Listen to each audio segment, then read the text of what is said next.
Ya baik, satu hal yang juga penting ketika kita mempelajari Tipitaka, terutama berhubungan dengan syair.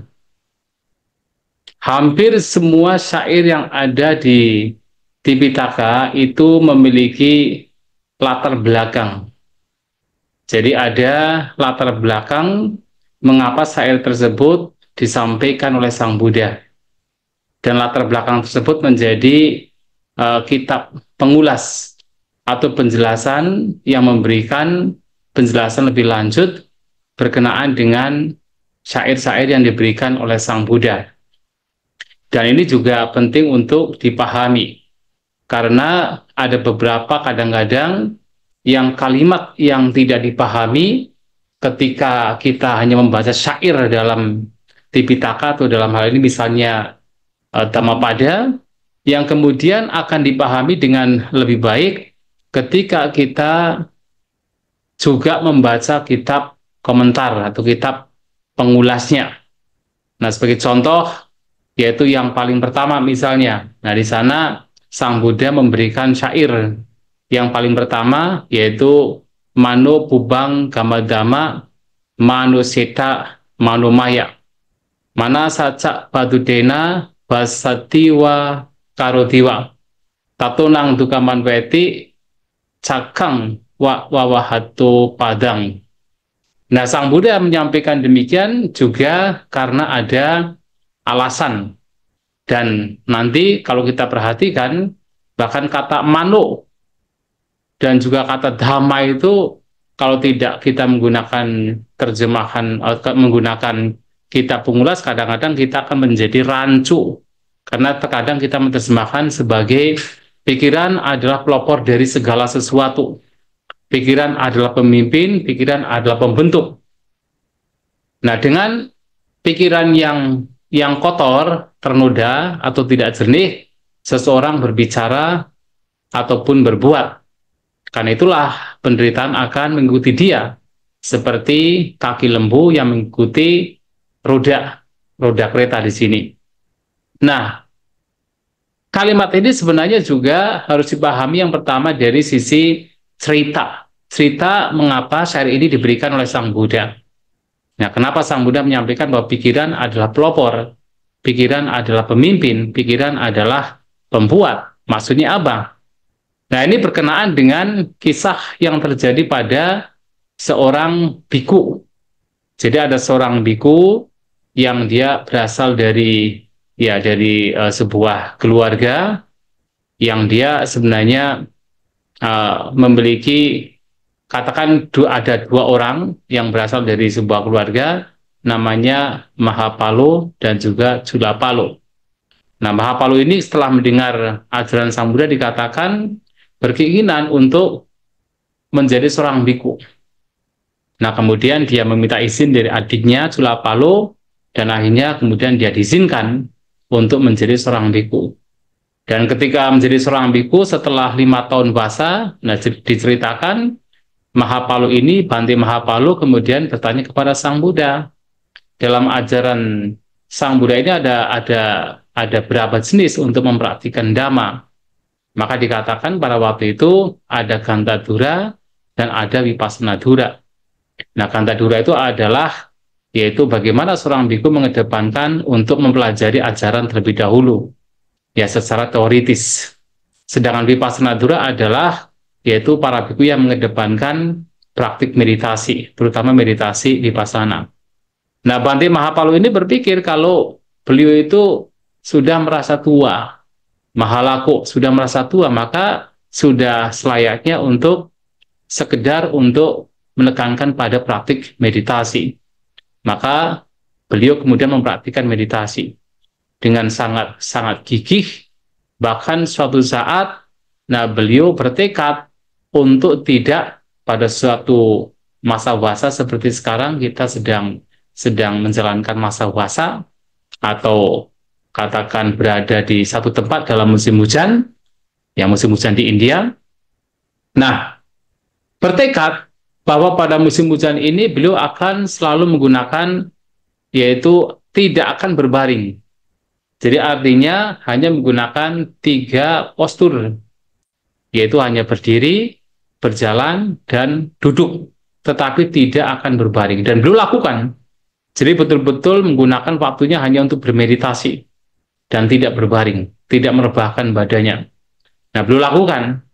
Tetapi sebagai dampaknya, matanya menjadi rusak. Jadi matanya mengeluarkan air. Jadi berair matanya. Nah, karena hal itulah kemudian Bante Mahapalu ini kan kemudian diundang untuk diundangkan, yaitu seorang tabib, kemudian diberi obat oleh tabib tersebut. Tapi walaupun diberi obat, ternyata matanya tidak sembuh. Dan dokter mengatakan bahwa untuk bisa sembuh kalau kemudian Bante Mahapalu ini harus berbaring. Nah, tetapi ketika diminta untuk berbaring, Bantenya diam saja, ya diam, karena memang sudah bertekad untuk tidak berbaring. Nah, maka kalaupun diberi obat ya tetap tidak sembuh, sampai berulang kali diminta untuk berbaring supaya obatnya bisa bisa katakan ya manjur sehingga tidak jatuh gitu kan. Nah, tetapi tidak dilakukan. Sampai kemudian beliau akhirnya buta. Akan tetapi dikatakan pada saat beliau matanya tidak bisa melihat, pada saat yang sama juga kotoran batinnya juga ikut padam. Artinya beliau mencapai kesucian arahanta.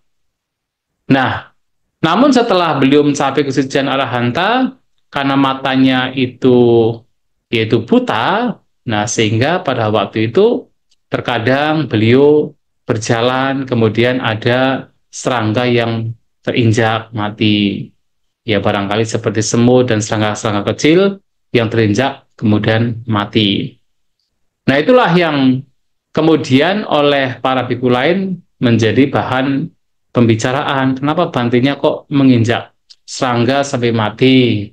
Kemudian bukankah itu adalah sebuah pelanggaran? Nah, tetapi kemudian kabar tersebut yaitu dilaporkan ke Sang Buddha, dan Sang Buddha mengatakan bahwasanya katakan Bante Mahapalu ini yang kemudian dikenal sebagai Bante Cakupala, ya awalnya sebenarnya namanya Mahapalu, tapi kemudian dikenal sebagai Cakupala. Nah, dikatakan sebagai seorang yang telah mencapai kesucian arahanta, yang sudah tidak mungkin memiliki pikiran yang buruk. Maka karena tidak punya pikiran yang buruk, ketika berjalan dan ada serangga yang diinjak, nah itu dia Bante Cakupala ini tidak membunuh serangga tersebut. Jadi karena tidak ada pikiran yang buruk, maka tidak membunuh serangga tersebut. Nah, Sang Buddha kemudian memberikan sebuah cerita pada kehidupan yang lampau. Kenapa kok Bante ini bisa mengalami pengalaman demikian? Matanya bisa buta. Nah, dikatakan pada zaman kehidupan yang lampau, ya Bante Cakupala ini pernah terlahir sebagai seorang tabib yang bisa menyembuhkan seseorang yang terkena penyakit mata. Nah, pada waktu itu ada seorang wanita yang dia punya masalah dengan mata, kemudian meminta tabib ini untuk menyembuhkannya, dan dengan janji kalau nanti sembuh, nanti dia dan juga anak-anaknya akan menjadi pembantunya. Nah, tetapi ketika betul-betul sembuh, si wanita ini muncul rasa ketakutan, takut kalau nanti dia dan anak-anaknya menjadi pembantunya. Maka dia berbohong kalau ternyata matanya itu tidak sembuh, malahan semakin buruk. Nah, tabib ini kan pinter. Dia tahu bahwa sebenarnya matanya sudah sembuh. Tapi kok wanita ini berbohong. Maka sekalian saja mata yang tadinya sekedar rusak itu dibutakan oleh si tabib ini.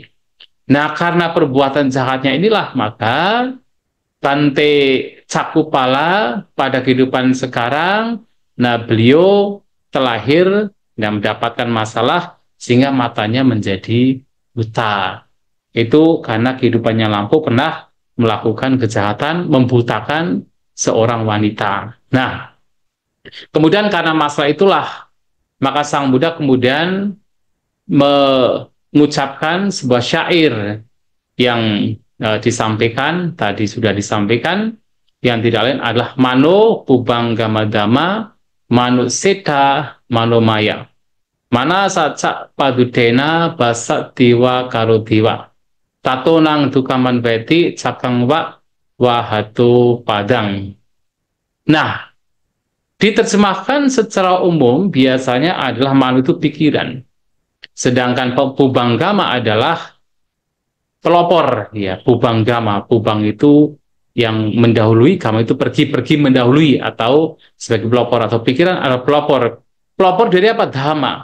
Nah, dhamma ini kadang-kadang diterjemahkan sebagai segala sesuatu. Tapi sebenarnya maksudnya apa? Nah, di sini kata mano, ya, kata mano ini sebenarnya mengacu kepada batin, ya, kepada batin. Nah, kata mano ini mengacu kepada batin.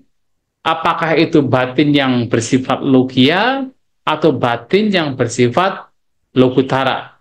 Maka dalam kitab komentar yang dimaksud dengan mano di sini adalah batin satu bhumika cita.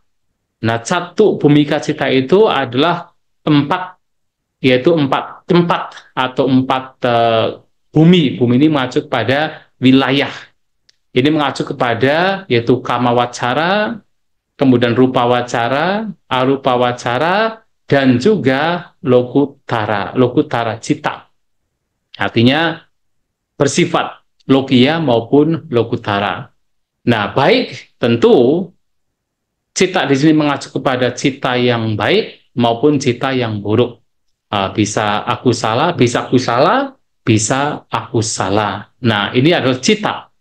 Nah, di sini artinya bahwa cita itu berbagai macam batin atau kesadaran adalah pelopor. Pelopor dari dhamma. Nah, yang di sini yang dimaksud dengan dhamma itu apa? Nah, dhamma di sini itu yaitu bukan segala sesuatu, ya, bukan segala sesuatu.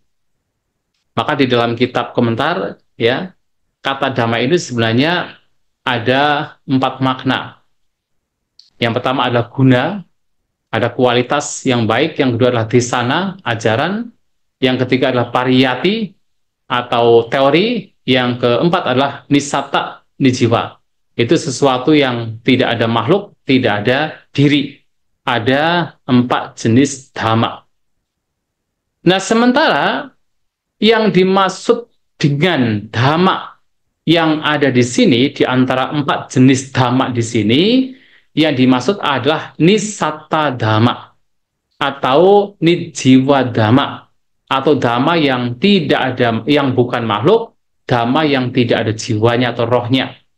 Dan dhamma atau fenomena yang bukan sebagai makhluk, bukan sebagai atau jiwa, atau yang tidak ada jiwanya, ini mengacu kepada 3, yaitu mengacu kepada 3 gugusan yang tidak lain adalah vedana, sanya, dan juga sangkara. Perasaan, persepsi, dan sangkara. Artinya bahwa cita, mano pubangkama dhamma ini adalah bahwa cita atau kesadaran atau batin adalah pelopor bagi munculnya perasaan, munculnya persepsi, dan munculnya bentukan-bentukan pikiran atau sangkara. Kalau di dalam Abhidhamma, ini mengacu kepada cetasika. Bahwasanya pikiran atau batin, kesadaran, cita ada pelopor bagi munculnya cetasika atau vedana, sanya, dan juga sangkara. Nah, kemudian cita atau batin adalah pemimpin, batin adalah pembentuk. Nah, di sini ketika batin itu atau ketika seseorang katakan berucap dan juga berbuat dengan batin yang kotor, artinya dengan kata lain dengan cetasika yang kotor, dengan cetasika atau faktor batiniah yang kotor, seperti misalnya sangkara yang tidak baik, seperti kebencian, keserakahan, kebodohan, itu arogansi, tanpa rasa malu, tanpa rasa takut. Nah, berbagai macam pikiran yang kotor, maka di situ sebagai dampaknya adalah penderitaan akan mengikuti. Dan seperti kalau di dalam kitab, yaitu kalimat yang digunakan adalah cakangwa wawahato padang, seperti roda yang mengikuti kaki lembu yang menariknya. Betul.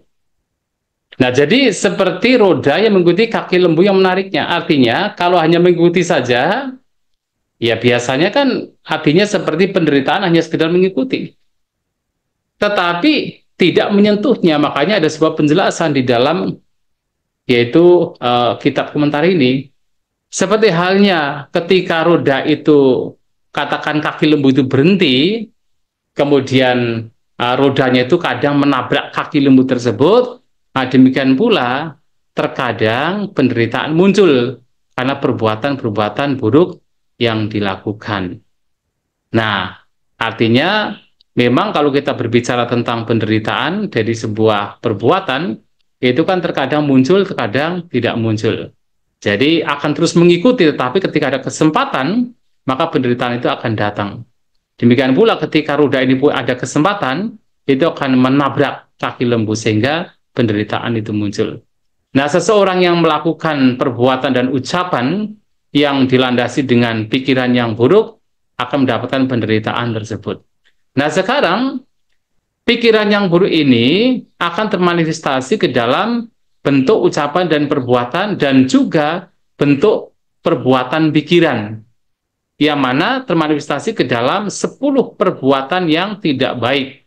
Dasa aku salah kamapata. Jadi 10 perbuatan yang tidak baik itu merupakan manifestasi dari pikiran yang buruk atau batin yang buruk. Ya, ini mengacu kepada itu membunuh. Jadi perbuatan jasmani, yaitu membunuh, mencuri, kemudian melakukan tindakan asusila. Kemudian memperhatikan perbuatan ucapan yang tidak baik, yaitu ucapan bohong, ucapan yang sifatnya memecah belah, ucapan yang kasar, ucapan yang katakan tidak bermanfaat. Dan kemudian ada 3 jenis pikiran yang tidak baik, yaitu ketamakan, kebencian, dan juga pandangan yang salah. Nah, seseorang melakukan perbuatan dan juga ucapan berdasarkan pikiran yang buruk itu, yang kemudian juga tentu tidak hanya ucapan dan perbuatan, tetapi juga pikirannya juga semakin menjadi kotor. Maka di antara 10 perbuatan yang buruk, maka 3 yang terakhir itu mengacu pada pikiran itu sendiri. Dan dengan demikian, itu akan membawa kepada penderitaan. Nah, sehingga berkenaan dengan Bante Cakupala, yang beliau walaupun kelihatannya itu melakukan keburukan dengan kadang menginjak serangga, tetapi pikiran beliau tentu tidak ada keburukan. Karena batin seorang arahanta itu telah betul-betul bersih dari segala bentuk kotoran batin. Maka mustahil untuk melakukan hal yang buruk bagi seorang yang telah mencapai kesucian arahanta. Nah, tetapi walaupun beliau adalah seorang arahanta, seperti hanya para arahat lain, termasuk Sang Buddha sendiri, perbuatan buruk yang telah dilakukan di masa yang lampau itu masih bisa berbuah selama arahat tersebut belum meninggal, belum parinibbana, masih akan berbuah. Nah, sehingga untuk Bante Cakupala, karena kejahatan yang lampau, maka perbuatan buruk yang lampau itu masih berbuah, walaupun beliau telah mencapai kesucian arahanta, yaitu berbuah dalam bentuk matanya menjadi buta karena kejahatan yang lampau. Jadi terkadang lenyap, katakan penderitaan tersebut, terkadang katakan menimpanya, kadang tidak menimpanya, tapi akan mengikuti. Jadi seperti roda yang mengikuti kaki lembu. Kadang-kadang rodanya itu menabrak kaki lembu. Ketika kaki lembu berjalan, nah itu tidak tertabrak, tapi ketika ada kesempatan, roda itu akan menabrak. Jadi dari waktu ke waktu, penderitaan itu bisa muncul karena kejahatan yang dilakukan, sampai bahkan seseorang mencapai kesucian arahanta. Hanya kemudian kalau sudah tidak katakan mencapai, katakan sudah parinibbana, maka sudah tidak ada buah dari perbuatan yang dilakukan. Entah perbuatan yang baik atau yang buruk itu tidak akan berbuah. Kemudian ada lagi yang berkenaan dengan syair kedua, sebenarnya mirip ya. Mirip. Kalau syair kedua ini hanya perbedaannya adalah kalau tadi pikiran yang buruk, nah sekarang seseorang mengucapkan dan melakukan perbuatan dengan pikiran yang baik atau pikiran yang jernih. Jadi manasa pasanena. Jadi manasa pasanena bahasa tiwa karo tiwa. Jadi dengan pikiran yang jernih seseorang berucap maupun berbuat jasmani. Nah, di sini ceritanya memang sedikit berbeda. Hanya di situ mengacu kepada seorang Brahmana yang dikatakan pada zaman itu, zaman Sang Buddha ada seorang Brahmana, ini juga penting juga ceritanya. Ada seorang Brahmana yang sangat kikir, yang dia tidak mau mengeluarkan uang. Bahkan ketika anaknya, jadi anaknya itu dinamai sebagai mata kundali. Kenapa mata kundali? Karena ketika dia ingin mendapatkan anting-anting terbuat dari emas, bahkan Brahmana tersebut membuat sendiri, ya. Jadi tidak mau beli, karena kalau nanti beli itu akan sangat mahal, kekayaannya akan semakin berkurang. Maka karena dia itu membuat sendiri, kemudian dikatakan diberikan kepada anaknya, dia dikenal sebagai mata kundali. Sedangkan Brahmana tersebut dikenal sebagai adina ubako. Jadi seseorang yang tidak pernah memberi gitu kan. Nah, sampai pada suatu saat anaknya ini mata kundali ini sakit. Nah, sakit parah. Bahkan ketika sakit itu ayahnya itu tidak katakan mengundang seorang tabib atau dokter untuk bisa mengobati. Bahkan ketika ibunya setelah melihat anaknya itu mengalami sakit yang begitu parah demikian, meminta suaminya untuk memanggil seorang dokter, awalnya Brahmana tersebut tidak mau. Karena dengan berpikiran nanti kalau mengundang dokter harus membayar ke dokter, membayar ke tabib, nanti harta bendanya nanti akan berkurang. Maka dia tidak mau. Sampai ketika anaknya sudah betul-betul parah sekali, mau meninggal, baru kemudian si Adina Pubaka ini kemudian memanggil tabib untuk mengobati anaknya. Tetapi sudah terlambat dan pasti akan meninggal. Nah, ketika berada di pembaringan, bahkan ketika mata kundali berada di pembaringan pun juga dikatakan ditaruh di luar. Supaya apa? Supaya orang-orang yang datang itu tidak masuk ke dalam rumahnya. Takut kalau masuk ke dalam rumahnya nanti akan banyak orang yang bisa melihat harta bendanya. Maka ditaruh di luar saja. Nah, takut dia. Nanti kalau melihat harta bendanya mungkin orang akan iri, mencoba untuk mencuri dan sebagainya. Nah, makanya dia takut. Maka anaknya pun ketika sakit, ditaruh di luar. Nah, pada waktu di ambang kematian, Sang Buddha itu melihat. Ya, biasa Sang Buddha di pagi hari akan melihat ke dunia siapakah orang-orang yang hari ini membutuhkan pertolongan. Nah, beliau melihat bahwa ada seorang pemuda masih muda 16 tahun sakit parah mata kundali yang kalau tidak dibantu, tidak diselamatkan, dia akan terlahir di alam neraka. Mengapa demikian? Karena selama hidupnya dia tidak pernah melakukan kebaikan. Karena didikan dari yaitu ayahnya sendiri, yaitu untuk tidak melakukan kebaikan. Maka kalau sampai dia meninggal, dia terlahir di alam neraka. Tetapi pemuda ini pun juga punya kualitas batin yang baik, yang nantinya bahkan bisa terbebaskan.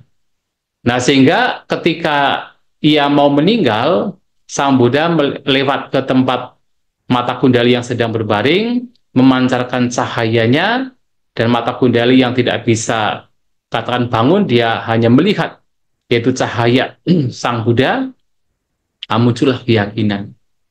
Dan pada saat keyakinan muncul, ia meninggal dan terlahir di alam surga, di alam tawatingsa, dikatakan demikian.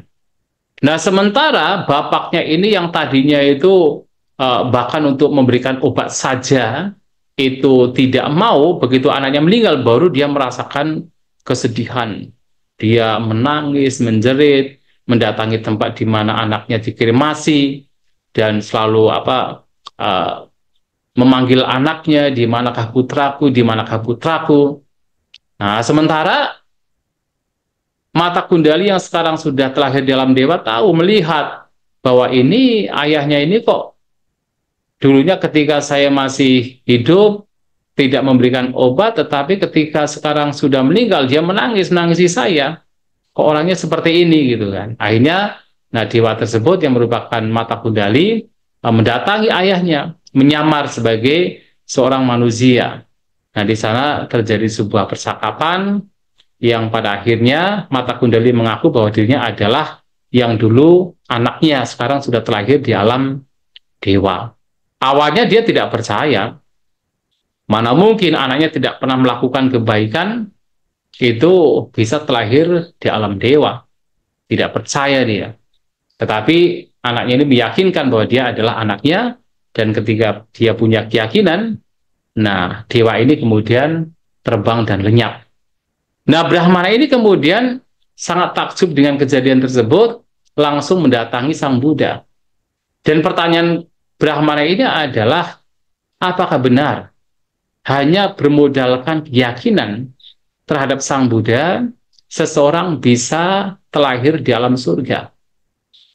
Karena dia melihat bahwa anaknya ini tidak pernah melakukan kebaikan, hanya bermodalkan keyakinan terhadap Sang Buddha.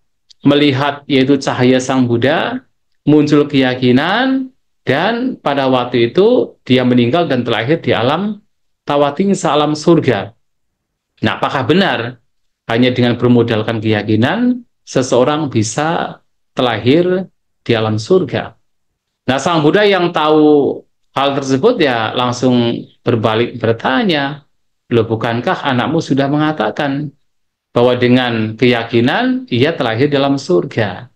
Nah, itu adalah jawaban dari Sang Buddha. Nah, disitulah kemudian si Brahman ini yang tadinya menjadi orang, tadinya adalah orang yang kikir, nah sekarang betul-betul ya menjadi orang yang dermawan, bahkan menjadi murid Sang Buddha. Nah, dikatakan pada waktu itu anaknya yang sudah terlahir sebagai dewa pun juga ikut mendatangi Sang Buddha ketika Brahmana ini katakan berbincang atau bertanya kepada Sang Buddha. Nah, dia pun juga datang untuk menemui. Dan disitulah ketika Sang Buddha mengucapkan syair yang kedua, yang tadi telah disampaikan, dewa tersebut mencapai kesucian Sotapanna. Dan bahkan Brahmana Adinapubhaka, ayah dari Mata Kundali yang kikir sekali pada waktu itu, tapi sudah kemudian tersadarkan, pun juga mencapai kesucian Sotapanna. Nah, di sini yang menjadi penting adalah syair yang diberikan Sang Buddha, yang mirip dengan syair yang pertama. Ya, bedanya adalah syair pertama ini mengacu pada perbuatan yang buruk, pikiran yang buruk yang membawa kepada penderitaan. Tapi syair yang kedua mengacu kepada bahwa ketika seseorang berbicara, berbuat menggunakan jasmani dengan pikiran yang jernih, mana sacak pasanena, mana sacek pasanena, maka kebahagiaan akan mengikuti dia. Tatonang sukaman veti. Nah, seperti apa? Seperti bayang-bayang yang tidak meninggalkan bendanya. Cayawa anapa yini. Jadi seperti bayang-bayang yang tidak meninggalkan bendanya. Nah, seperti ini adalah seperti yang terjadi pada Mata Kundali. Nah, yang dimaksud dengan katakan mana di sini juga sama, tidak lain adalah cita, ya segala bentuk yang berkenaan dengan cita, yang artinya kalau di dalam Abhidhamma misalnya kan ada 89 cita gitu ya. Nah, jadi ya semua cita yang ada di sana. Nah, tetapi kemudian untuk yang dhamma ini adalah cetasika. Nah, cetasika di sini tentu kalau berkenaan dengan pikiran yang baik, yaitu adalah cetasika yang baik. Ketika seseorang berbicara atau melakukan perbuatan dengan pikiran yang jernih, dengan batin yang jernih, yang mana di situ tentunya batin yang tidak ada ketamakan, batin yang tidak ada kebencian, tidak ada kebodohan dan sebagainya, tidak ada pikiran-pikiran yang buruk, maka itulah seseorang mendapatkan kebahagiaan. Dan tentunya kalau tadi perbuatan yang buruk mengacu kepada 10 perbuatan yang buruk, dasa akusala kamapata, maka di sini perbuatan yang baik itu mengacu kepada 10 perbuatan yang baik. Dasa kusala kamapata. Ya, artinya seseorang memiliki perbuatan yang baik, yaitu berkenaan dengan jasmani, dengan ucapan, dan juga dengan perbuatan. Jadi ada 3 jenis perbuatan jasmani yang baik, itu penghindaran dari pembunuhan, pencurian, dan perilaku yang bersifat asusila. Kemudian juga penghindaran dari ucapan yang bohong, ucapan yang memecah belah, ucapan yang tidak bermanfaat, ucapan yang kasar. Dan juga seseorang menghindari ketamakan, menghindari kebencian, dan memiliki pandangan yang benar. Nah, ini adalah dasa kusala kama pata. Nah, dengan memiliki atau mengarahkan dirinya sesuai dengan dasa kusala kama pata, 10 perbuatan yang baik, maka membawa kepada yaitu kebahagiaan. Dan dia akan mendapatkan kebahagiaan seperti bayang-bayang yang tidak meninggalkan bendanya. Nah, jadi itu salah satu contoh yang juga harus dipahami berkenaan dengan latar belakang mengapa syair ini diberikan oleh Sang Buddha. Dan terkadang tidak hanya Sang Buddha mengucapkan satu syair, tapi terkadang Sang Buddha mengucapkan beberapa syair. Jadi dalam satu cerita itu ada beberapa syair yang diberikan. Tapi kadang-kadang memang hanya ada satu syair. Dan banyak yang hanya satu syair yang diberikan untuk mengacu pada satu cerita. Nah, cerita-cerita yang ada dalam Dhammapada Kata itu sebenarnya menarik, karena ini bisa menjadi sebuah inspirasi bagi kita untuk tidak melakukan kejahatan, untuk senantiasa melakukan kebaikan.